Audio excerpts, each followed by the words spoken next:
when I heard about Sandy, really, I wasn't too stressed out because I was thinking back a year prior, we had Hurricane Irene, which they were making a big deal, and really nothing happened. I'd like to give everybody a little more of an update on the city's preparations for Hurricane Sandy right now. After the storm, I walked into a Gold Street. There were all garbage cans, there were bags, sandbags, everything laid on the street. Nobody was walking. So when I opened the door, the front door, I don't know if I called it, but it was like someplace dark, no light, and full of water. Then it was unbelievable. I just took a breath and I said, you know what, let me go upstairs. And I just start thinking, what should I do to get the place moving?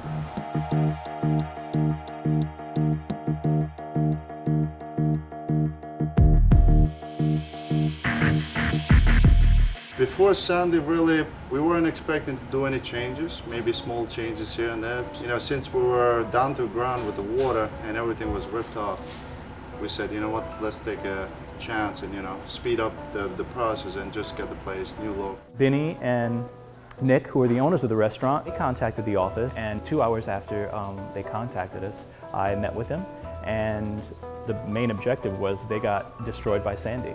They told us they had 2 weeks, and we hit the ground running.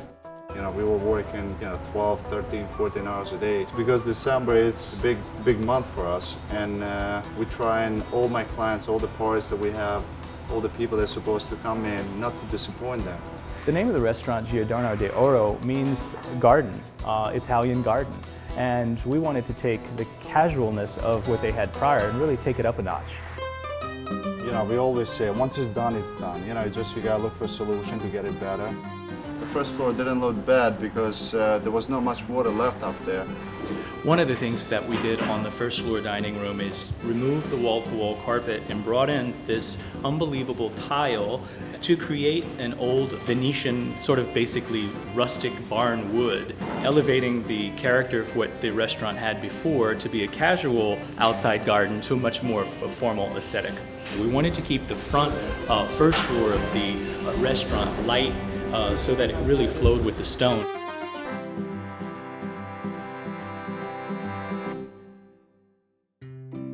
There were water damage throughout. We had some sprinklers that had went off because of fire issues potentially in the building. So one of the detriments and the most negative aspects of the conditions here were the flood, but also the water came in from the ceiling as well. Literally the furniture that was here before, the dining tables, the dining chairs, all ruined. We brought in mastercrafts woodworkers and artisans that's going to basically take this millwork and cocoon it with the original molding that was here. One of the things you have to keep in mind with such a large space that's going to house pretty much 125 people are the acoustics. We have to treat the walls equivalent to be sound absorbed, and the lighting has to be just right for safety issues, but yet still keeping in mind with the intimate setting. What are we going to be doing in this space? We have Maya Romanoff wall coverings that's going to be on the ceiling. We have fabric manufacturers such as Kravet, Durali, some of the leading manufacturers here in the city. One of the things we're most proud of here in this downstairs area is our master-crafted woodworking, the wainscoting that's taken from the minute you walk in, takes you all the way around the dining room, takes you all the way to the other end of our wine cellar. So when someone is sitting at a dining table height, we wanted them to actually be submerged in this gorgeous millwork, in return achieving the same thing of increasing the height of the ceiling.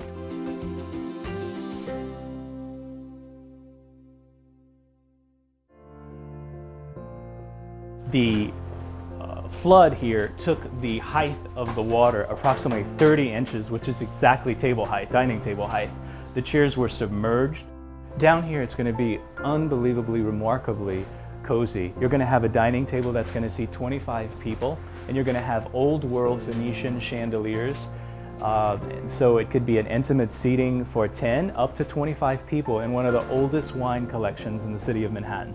We're going to bring in stone from the end of this millwork all the way down to the end of the wall that totally will enclose you and cocoon you into an unbelievable dining experience.